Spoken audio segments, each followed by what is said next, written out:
The following program is rated TV MAL. It contains strong language and is intended only for mature audiences. What's going on with everybody? It's your man Dre, aka Dre on Wheels, the host of the 1130 podcast. Hey yo man, I want to send a special shout out to Off the Top Roads podcast. If you guys ain't already heard it already, man, go tune in to wherever you get your podcasts at, man, and subscribe to Off the Top Roads podcast. Shout out to my man Shiz Lansky, man. He been a guest on my wrestling podcast twice, and he gonna be a guest on the main show. Man, so stay tuned to the 1130 podcast social medias, man, to tune in to that. And yo, go tune in, man, and cop some merch from Off the Top Ropes podcast. You dig?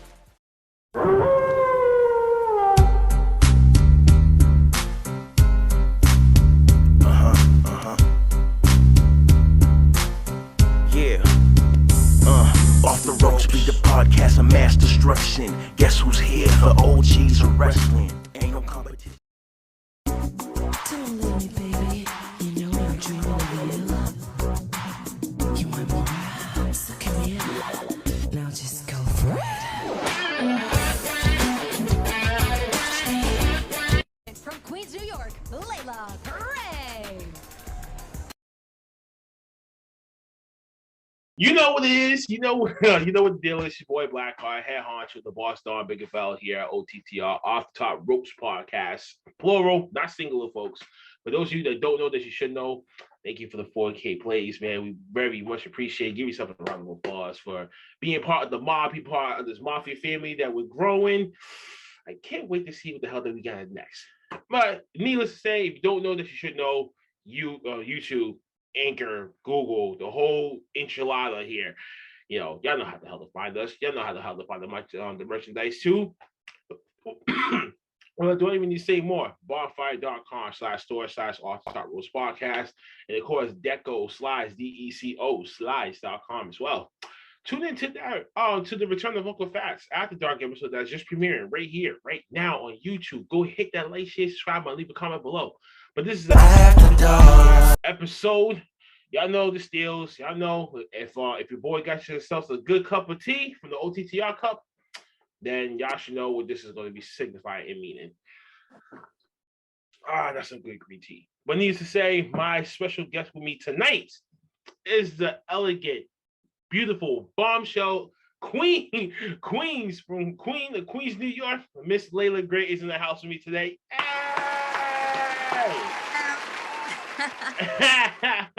What's up? Thanks for having me on your show, bro. We're shaking. How you been doing? What's new? What's going on right here, right now with you, Miss Leila Gray, in the wrestling industry right now? What's new? What you got going? God, I mean, a lot of great things have been happening. I don't know if you saw, but the PWI Women's 150 issue recently came out. Yes. And Leila Gray made the list in her rookie year. Let me hear it. Yeah. I mean, there could be more of us in here, but everyone's busy today. Yeah. But yes, that was gonna be the first question, man. The PW1 top 150, you made to 148. How does it feel? And then you just said within your first year? Yes. So I made my pro wrestling debut last October of 2020. So I'm officially a year in the business now. Okay. Happy anniversary. Thank you. And this year has been absolutely spectacular.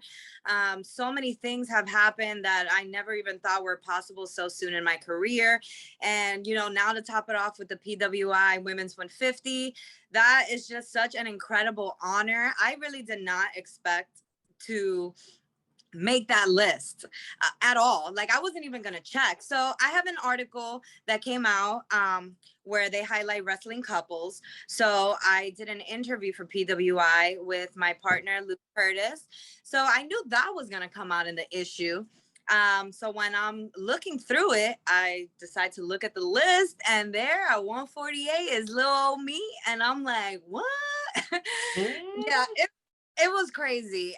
Just to be recognized in the worlds of pro wrestling, like this is a big deal. I was very emotional. I was crying because I just put in so much hard work this year, and I'm like, damn, people really noticed. So listen, people know this, but I think a lot of people when they seen you at the AEW Dark taping, that was really like, oh, okay, she's really making her move. Like, okay, we rock with you. How did you ever get in contact with AEW to get the opportunity? They actually reached out to me. So I was super new. They probably reached out to me maybe 3 or 4 months after I had made my debut.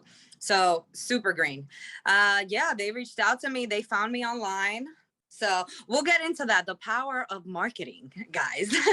Yeah, the power of market. For some of y'all fanatics that always want to ask, how do these people be getting on these companies like that, this, that, and the third? Well, she's probably going to explain why. Exactly. So I'm really great at marketing myself.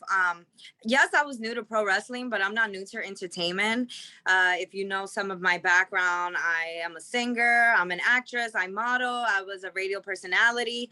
So I've always been working in entertainment one way or another since I was a little girl. So I always knew how to market myself, how to network with people. Like, I'm really great at doing that.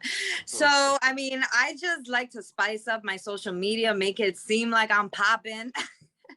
and yeah, AEW found me. They reached out to me. And I almost had a heart attack when I got that email because I'm like, no way. Nervous as hell. I didn't know if I was ready for that. But I'm like, I am absolutely gonna take it, you know, if they and see what they tell me. But look at that. I think I debuted for them in March and we're in October now and I'm still there. So You're still there, so which means they got their eye on you. They got their eye on some potential future moves in the business, but in that particular company. So you might never know. The next set of pillars could be coming up, and you could be one of those that we can make her into a star here. absolutely. We take the time to harness and manifest into, to make this pearl into a nice, shiny little diamond. And I love to see that. Yeah. Oh my God. I'm sorry. Hey, little fella. he likes to join. So this is Kofi. I named him Kofi. after Kofi Kingston, who was one of when I started training, I really started watching like wrestling a lot more, and the New Day was really popping. So I named him after Kofi. Oh, speaking of wrestling, let's go back to the humble beginnings. So where all this came from. I know a lot of us are fans at heart. So when did you start to become a fan of professional, well, just wrestling just in general? Well, I mean, I actually didn't really grow up as a big wrestling fan. I watched it when I was pretty young, maybe like 10 years old. When I was a youngster, I used to watch it. One of my cousins really liked it and he had all the video games and stuff. So he put me onto it. Love The Rock and China, Stone Cold, Mankind, all those people. So it started off like that, and from then on, like me, my family, my friends, like we love to like play wrestle, and we would wrestle on the bed and flip each other and just do all this crazy stuff. But I back then I never would have thought that this is something that I would actually do. And then, as the years went by, I got older. It always kind of stuck with me in the back of my mind.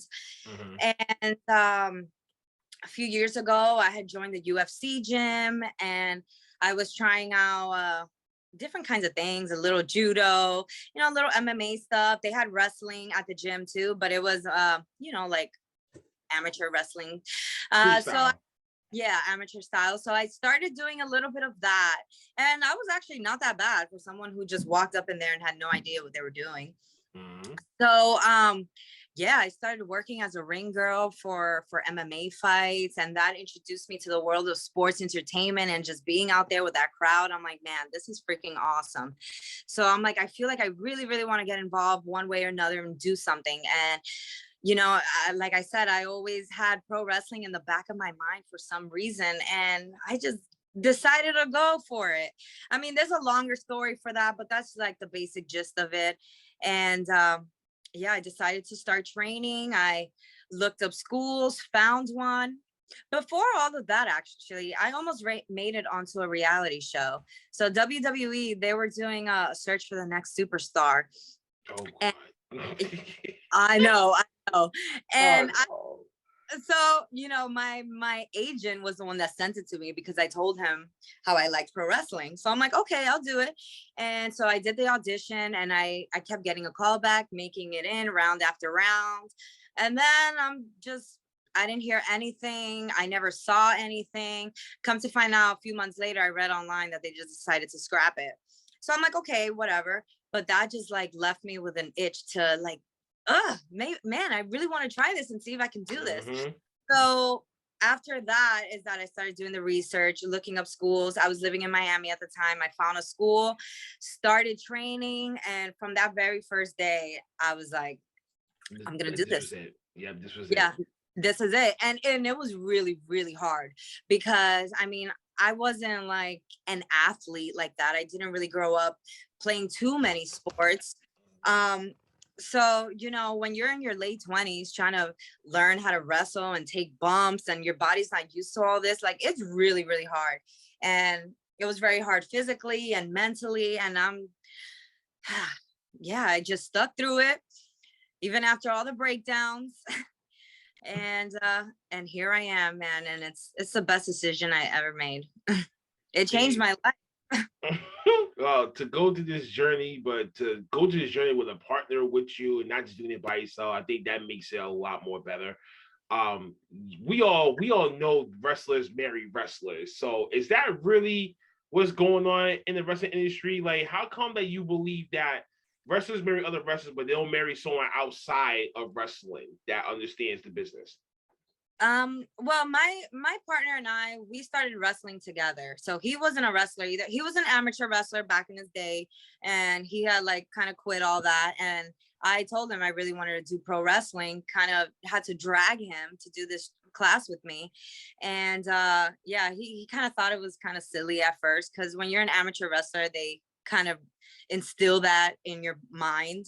Um, so yeah, I convinced him to do it, and yeah, we walked out of there like, we're going to the WWE, man. But back to your question about wrestlers marrying wrestlers. I mean, I think that the reason for that is that they spend so much time together. Like in the business, you're on the road a lot, you constantly traveling, you're barely home. So I mean, I guess it just kind of makes sense for you to fall for someone who's in the same industry as you.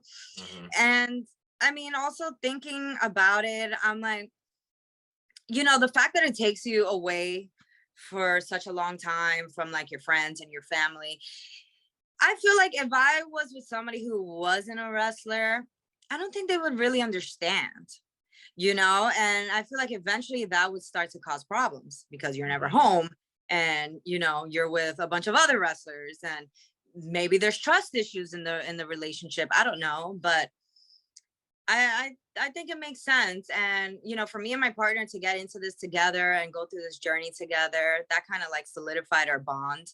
And we both understand the business, so we know what it is.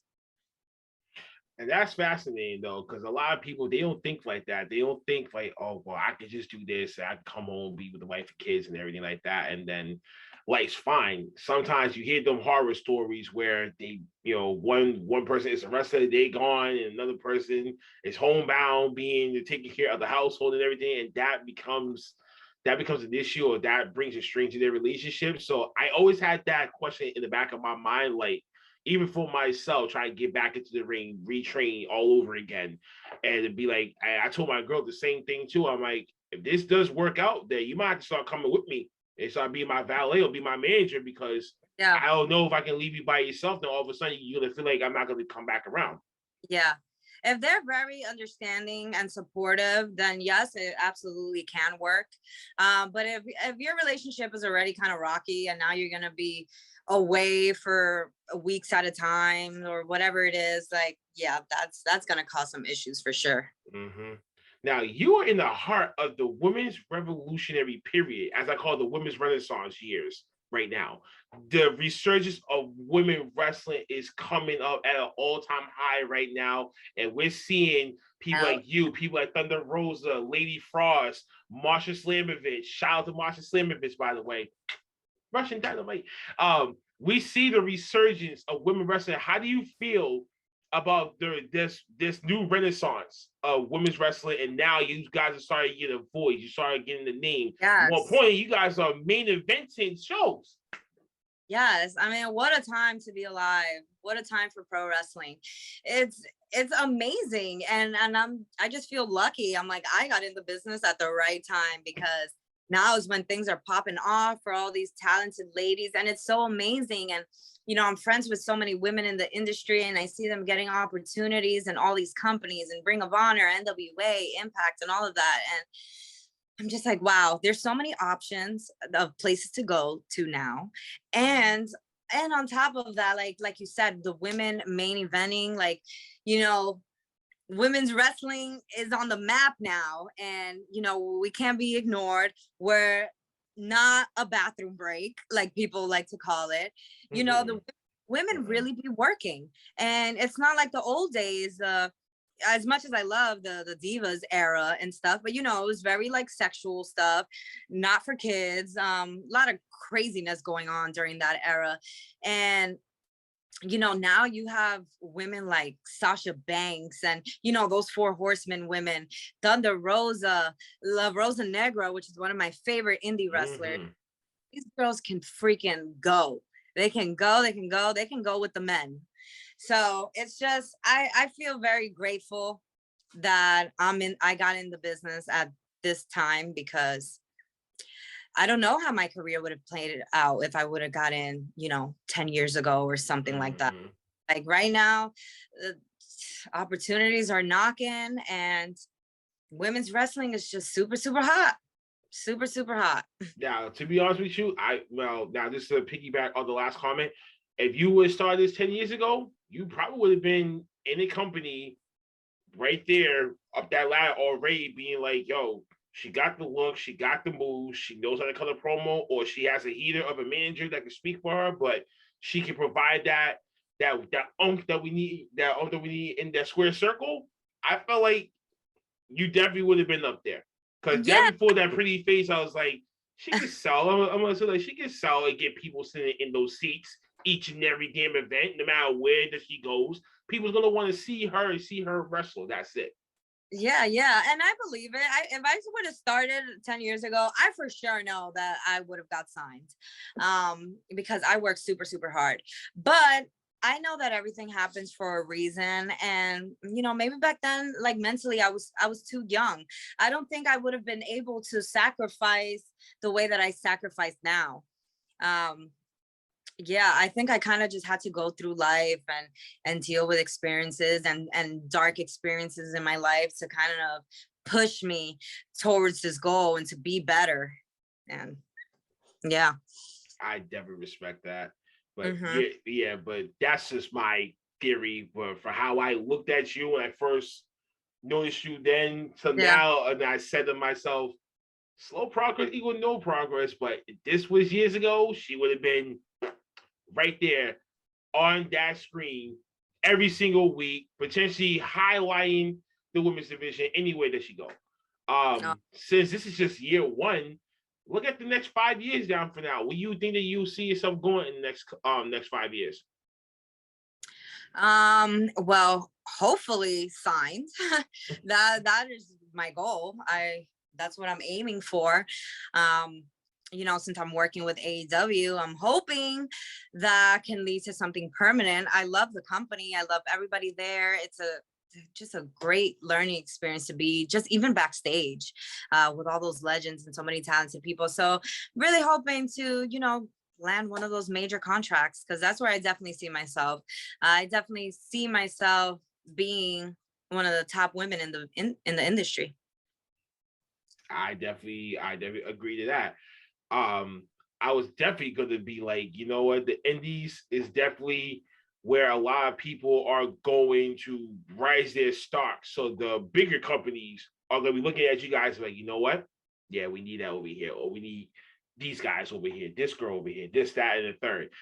Definitely, that raise the star portfolio is definitely going to work out in your favor. So keep doing what you're doing.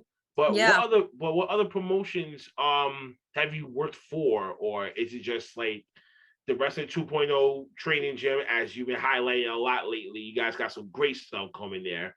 And special shout out to Wrestling 2.0, by the way.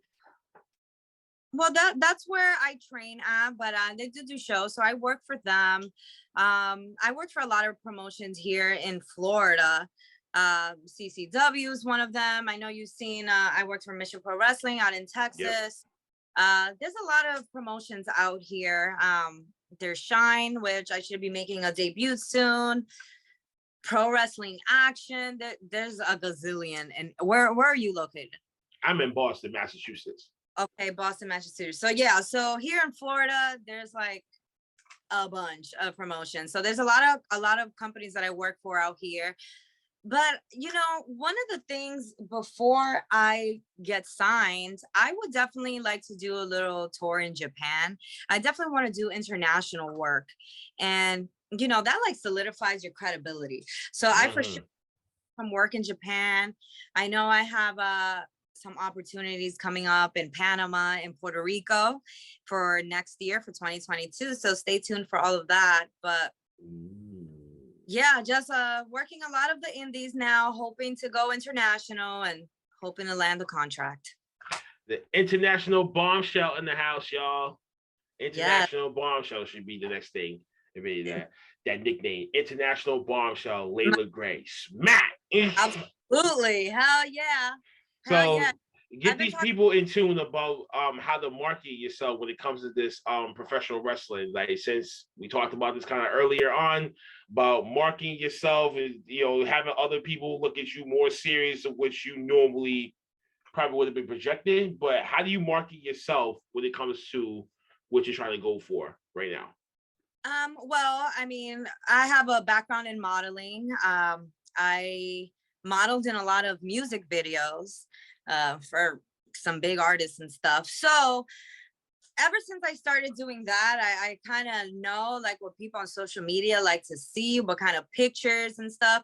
So, I mean, my little secret is just posting hot pictures, which are like quality photos, not just like cell phone pictures. Like I invest in a good photographer to make me look legit.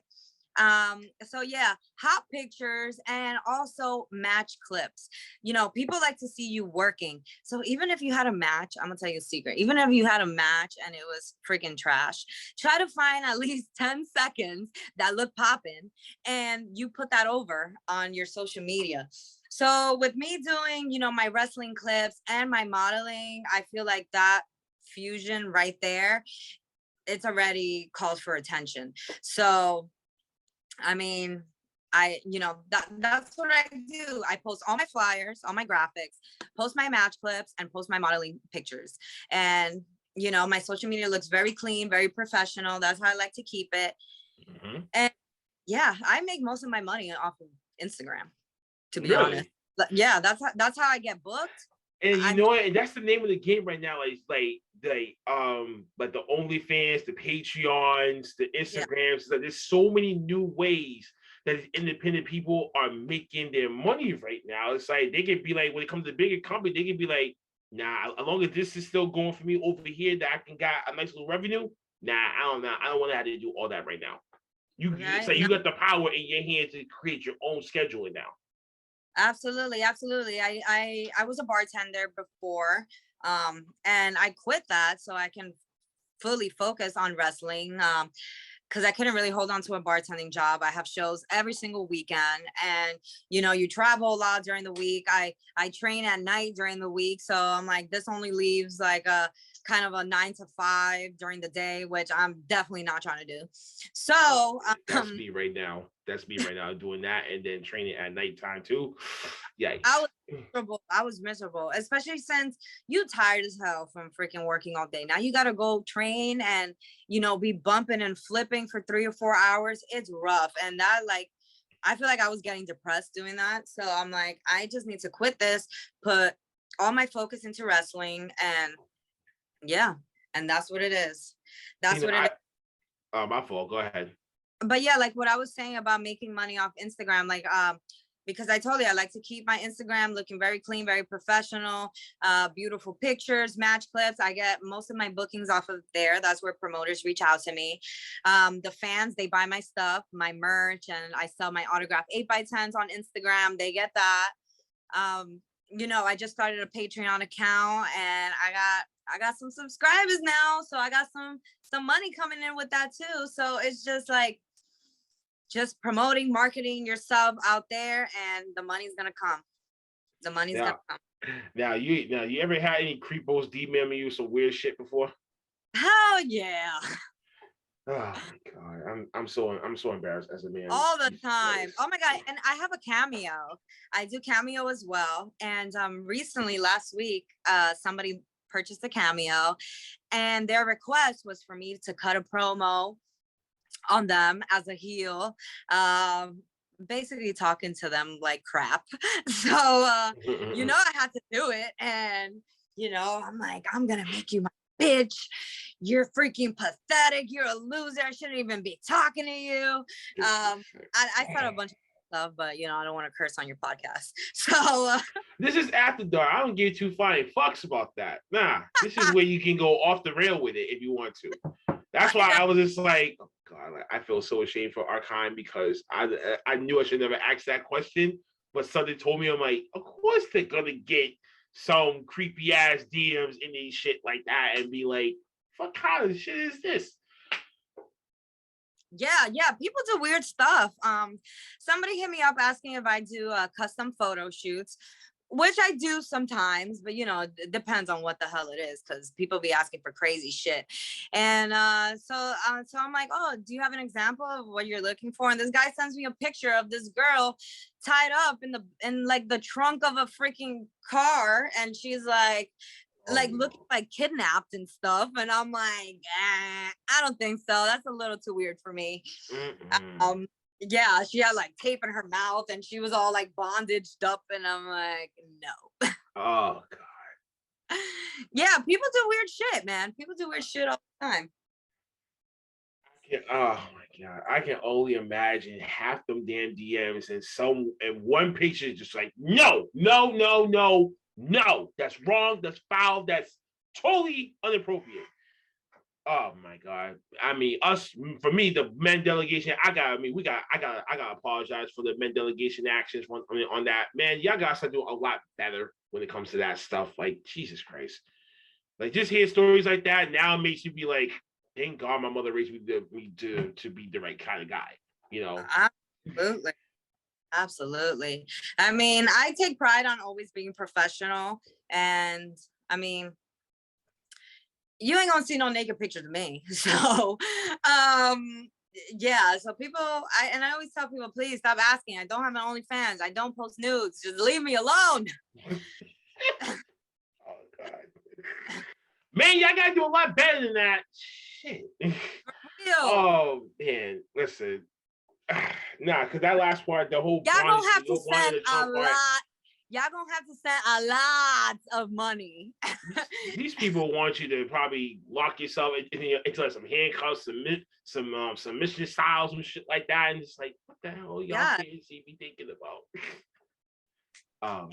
And you know what? Like, when I started wrestling, I didn't even know that this existed, but when I started wrestling, I got a request from various people asking for pin photos, and I'm like, what the hell is pin photos? They just like to see you in a pin, like legs up and whatever, like a sexual looking pin, and yeah, that's like a thing. So I googled myself just to see what the hell comes up there, and I saw that people talk about me on Reddit, and on Reddit, some of the posts are like snapshots from my matches of me getting pinned or stuff like that. Like, there's like a whole community. It's like a fetish thing. Get the fuck out of here. Really? Yes. Really, like a fetish group for just someone just getting in a pin position, and then the one leg just raised up, and then that's it?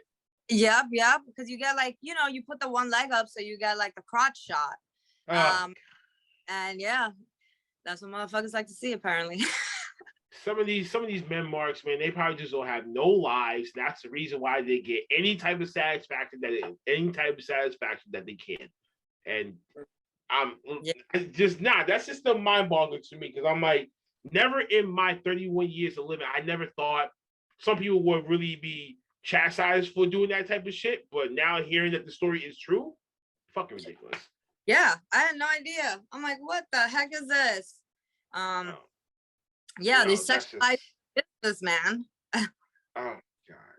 Yeah, that's just too much. Name some people that you would like to work with in the ring. That I would like to work with in the ring. Well, I would definitely love to work Lady Frost. I never worked her before, but we did a show together where she wrestled Thunder Rosa and she kicked ass and she's so athletic and she's badass. So I would definitely love to wrestle her either in a singles or the intergender tag match with our partners. I feel like that would be a lot of fun. So she is definitely on my list. I also want to wrestle La Rosa Negra, like I told you. She's one of my favorite indie stars. We've never worked in a match together, but she did. I did do a little training with her, and she is just phenomenal. So badass, so feisty and vicious. I'm like, this is how I need to be. So she's definitely one of my favorites. Let me see, who else is there? There's this girl up in New York. She wrestles for House of Glory. Her name is Ultraviolet. Ooh. I've had my eye on her since when I first got in the business. I started like stalking all the wrestling companies and all the wrestlers and seeing who was who so I can, learn. And I found her and I really liked her work. I liked her character. So she's definitely been on my list. And let me see one more. If I could pick one more, I would pick Zelina Vega. Okay. And the reason for that is because, so her and I, we grew up together. We went to elementary school and middle school together. So, okay. yes, so we grew up together. And, I remember her telling me when we were like 16 years old that she wanted to get into pro wrestling. And I'm like, well, I like that too. But she went off to do it and did a fantastic job. I stuck around more with my entertainment, with my music and modeling and all that stuff. So now I'm like officially in the business. She's who she is. And it would be absolutely fantastic for us to reconnect in the ring after all these years. And I think that would be super, super cool. Your new queen's crown, ladies and gentlemen, by the way. Yes, folks. Yes, exactly. She'll try to make that phone call to you like, I'm developing up my little royal stable. You're the first person on my list. Would you take that offer? Hell yeah. Right. All right, then. I'm coming up there to Raw. Let's go. Let's do this. We out. We out of here with that. Any funny stories that you have based on your crazy journey in wrestling thus far? Funny stories. I don't know. I don't know if I have anything in the top of my mind. I'm sure funny stuff has come up, but I don't know. Sometimes when I'm put on the spot, I can't think of these great stories. Nah, it's fine. It's cool. Yeah, if something comes back to me, we'll come back to this question. I got it. The other day I made a post about you, and I had the Aaliyah music in the background, and you responded to that. It's like, yo, that's my joint, that's my song. I was like, oh, you gave me that Aaliyah vibe at one of your photo shoots. Was she someone that you grew up idolizing in music? Because I got that vibe when some of your photo shoots. I was like, she's an Aaliyah person. Absolutely. So Aaliyah is one of my biggest inspirations. There's 4 women musically who inspired me so much, and that's Selena, the late Selena, love her. Aaliyah, love me some Britney Spears, and I love some Rihanna. So those are like my 4 women who I grew up listening to all the time, dancing. I wanted to be just like them. So I actually get a lot of since I didn't grow up a super hardcore wrestling fan, my wrestling inspiration, my inspiration comes from these music artists that I idolized, you know, for all these years growing up. That's where I got like my style influence from, and personality and all that. So yeah, those are my 4 women. Aaliyah, I'm major fan of Aaliyah. Love her. Her music is a vibe. That's what it is. Like it's been 20 years and you can just bump her like the shit dropped yesterday. Yes. And that's how I feel anytime I hear her music now. Still got that memory in my head as a young kid. Looking at watching her on my television set, and just the music that she would just project would be so beautiful. Yeah. She's just so beautiful, and she's so cool. Like, it's effortless. She ain't trying too hard. She's just her, and like that. Unlike these female artists right now, you can't imitate that. You can't teach that essence that she brought to the game, that she brought to the table. Her and Left Eye were my 2 favorites back then growing up. Why Left Eye, that was my bitch. I loved her for that. I loved her. Yep. Yeah, man. Aaliyah really inspired me. Love her. R.I.P. baby girl. R.I.P. baby girl. It's been way too long for that. Yeah, like I don't even listen to today's music. Like if you look at my iTunes, it's all things from 90s, early 2000s, you know, when shit was good. Yeah, now, shit was good. Now the mumble rap is trash. The mumble rap is trash, and all these young boys got their faces completely covered in tattoos, stupid ass hair, and I'm like, God damn, you know, it really scares me for the future when I see this. And then all the women are, I'm not knocking anybody's hustle at all, but you know, like OnlyFans, like that shit blew up, and now I feel like every girl is naked on the internet and stuff, and that scares me for the future too. Oh yeah. Yeah. So and like today's artists, like the women that are on top, you know, I love me Cardi B and Megan Thee Stallion and Doja Cat and all those girls. I really do love them, and I bump their shit all the time. But I mean, what message are they sending? You know, it's not like everything is vagina this, vagina that. So that worries me too. And I'm like, sex sells according to these music industry businesses and shit like that. And it does, as you can see, but I feel like everything so overly sexualized just is, you know, just kind of changing the way that things are supposed to be. And so every girl is, I feel like, is overly sexual, and every guy is a freaking idiot trying to be a rapper. And I'm over it, man. Listen, man, don't be like, what's his face? Lil Uzi Vert got that little ruby diamond in place in the middle of his forehead. I'm like, what kind of common sense? Like, what kind of common sense? What made you do that? Seriously? And I was I felt embarrassed. Yeah, and I was on Instagram yesterday, and I saw these. I don't know why academics and all these other people are freaking making these stupid people famous. I saw these 2 kids. They're like these twin white boys, and they got tattoos all over their face. They got their grills in their mouth, their hair looking like craziness. They got like dreads, but I don't know. It looks stupid as fuck. Oh God.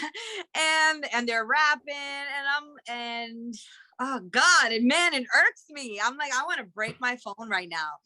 And when I see these like hip hop blogs like promoting this shit, I'm like, oh my God, man. Trash. Straight fucking trash. Humanity. Man, bring me back to Kumo D. Bring me back to KRS-One. Bring me back to that era. You know, even from the Tupac to Biggie, where I was a straight child when Biggie and Pac had passed away. I was 6, 7 years old when that happened, so I didn't really get to experience that. So I was only there to experience the Nas and Jay-Z and 50 Cent era. That was my era growing up. Why? 50 Cent was my guy. Jay-Z was my guy. Nas was my guy. I'm from Queens, so 50 for sure, guy. And that was also a Dipset head. Shout out to Harlem. Shout out to the Dirty Hills out there in Harlem as well. I was a Dipset fanatic too. In middle school, me and my friends, we had our little crew. We were called the Dipset Shotties. Dipset Shotties. What? Hey! You know, we would wear our jersey dresses and, our white uptowns. We would switch the laces, switch different colors and shit. Mhm. Oh my God. Yo. So yeah, I mean, I grew up in that era too. You probably sound like you're about my age, maybe. 31. I'm 31 also. Oh, well, see, good. Yeah, so we're right in the same bracket. So everything that we grew up with, so we should already know that that vibe already. But yeah, just the music has changed, the television has changed, the styles of professional wrestling has changed. How you feel about the transition of what's being transitioned from the old way of professional wrestling to the new way of professional wrestling? Well, I mean, the old school way was definitely easier for me to learn it. For real, because when I started training, my coach would always say, go watch some old school stuff. Don't watch this new stuff because you're not going to be able to follow it. And he was right. Like, so I would go watch some like Brad Armstrong or what the hell, Magnificent Mimi and like all these old school people. And that's how I kind of learned my technique. But now this new stuff, I'm like, damn, I need to take some gymnastic classes or something, because people be here doing all this crazy stuff. I'm like, damn. But I mean, it's definitely very entertaining, and the fans like to see that stuff. So I mean, I'm all for it. I like that things are kind of changing. I think it's good to find kind of a middle ground between the old school and new school. Mm-hmm. Now, Yeah. I definitely wish Jim Cornette and Vince Russo would have thought about that shit years ago, but that's never gonna happen ever again. There's two different styles of how they think of what professional wrestling should be. You put that in one company, it's just not gonna mesh. It just creates new problems. But I like what the new wave of wrestling is going, but you still gonna have some of that old school essence into everything. You know what I'm saying? It always gotta come from somewhere. Yes, which is good to have, because the old school wrestling, that's where all the storytelling was at. Mm-hmm. Like, you don't see too much of good storytelling nowadays, because everything is kind of about, showing off moves, and everybody wants to do their stuff, and and truth be told, it kind of kills the story. You want to do all your moves on somebody so you can show off all this stuff, but they're kicking out of everything. So realistically, that makes your stuff look weak, Mm-hmm. Yeah, you know how it is. So I mean, I like more of a simple storytelling match. But yeah, every so often I definitely enjoy all the high flying and flippy stuff. Me being as a big guy, I'm not gonna do that. I'm a straight submission powerhouse guy. So a brawler. You a brawler. You're there to freaking kick ass, toss people around, choke slam, like. Oh yeah, I could probably do that. I could be like I could be like a nice size Taz figure. Yeah, and I like kind of more of that style too. I am not too technical, so I just enjoy kicking ass. Kick ass and take names is what we do here at OTTR. And folks, y'all know what the hell this is. When I'm done with my cup of tea, that's the end of the episode. I wish I had some more green tea. Is that how it goes? Your cup of tea? That's like your hourglass? That was like my hourglass. I started making that happen every episode on AfterDark ever since I got the cup made. And I was just like, you know what? This is my timer right here. I like it. Can I see the cup? What's on the cup? OTTR, our podcast name. Okay. So, what kind of tea are you drinking? I was drinking some nice green tea. Green tea. Green tea is great. Green tea is great. And then you can see a lot of it. Yeah, my grandmother even told me this the other day. She's like, I can see a lot of your complexion lately. I was like, yeah. That's weird. But I was like, well, ever since I started drinking that green tea, I kind of see a little bit more too. And it keeps your gut healthy, your stomach, which is Mm-hmm. I get I get issues sometimes with like acidic foods. So yeah, and then I'll drink a hot cup of green tea and the pains will go away. Indeed. Yeah. Oh, folks, my tea's empty. Y'all know what the hell that means. This is the end of our show today. Thank you all for tuning in. Make sure you hit that like, share, subscribe button. Leave a comment below for me or for Miss Leila over here. Miss Leila, thank you so much for taking the time out for being here with me. I greatly appreciate the queens and queens in the building with me. This is where we give you guys the winner circle, the victory lap stage, where you can do your plugins, your shouts, let people know where they can find you, the merchandise, the Patreon, the whole enchilada. This is your floor, baby girl. For sure. Well, first, I just want to say thank you so much for having me on your show. We had a great conversation. This half hour went by super, super fast. You were probably one of the best interviewees I've had. So just want to let you know. I mean, I'm trying to do my best like this. My father told me this the other day when he seen one of my other episodes. He's like to start doing couple of tweak ups, but you know what you're doing. You know how to take your lead on. So I take a lot from him. It was very conversational. A lot of people, they come with a list of questions and they ask them. Hell no. Nah, my shit here for AfterDark, I like to have the people come on, but pretend like you're just talking to a regular homeboy. Nothing new, nothing fancy. Kick up your feet if you want to. I don't give two shits. Make yourself at home when you come on my show. Yeah, and I don't want to shit on anybody else's podcast, but y'all need to check this one out and get some pointers. Hey, Leila Gray, man, you might need to drop that. You might need to make that drop for me real quick. Like, this is Leila Gray for saying she's gonna give a special shout out to OTTR. Really, really, really quick. Yeah. Okay. So OTTR. Yep. Off the Top Ropes podcast or OTTR. Top Ropes podcast. All right. Hey, what's up, guys? This is Miss Leila Gray, and you are listening to Off the Top Rope podcast. Y'all need to check out this interview. Check out my man, because he knows how to do his damn job. So check it out. Stay tuned. Those of you that don't know, that should know. I'm Blackheart. Y'all know how to find us. Y'all know where to find her. Yeah. Man, and that's let me drop my... Yeah, go ahead.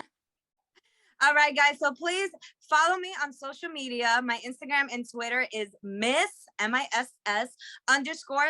Gray. And if you go on those, you will see the link in my bio for all my other links, my Facebook, my Cameo. I have a Patreon. I am on Pro Wrestling Tees, guys.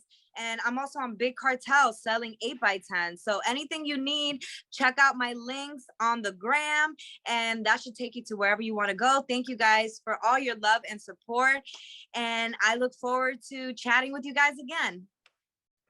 Hey, listen, man, you're welcome to the podcast mob anytime.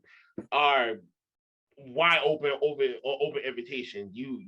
So you know how we're going to do this thing. Till then, ladies and gentlemen, from me, Leila, and Kofi in the screen, we bid y'all. We bid y'all with you. Hi, Kofi.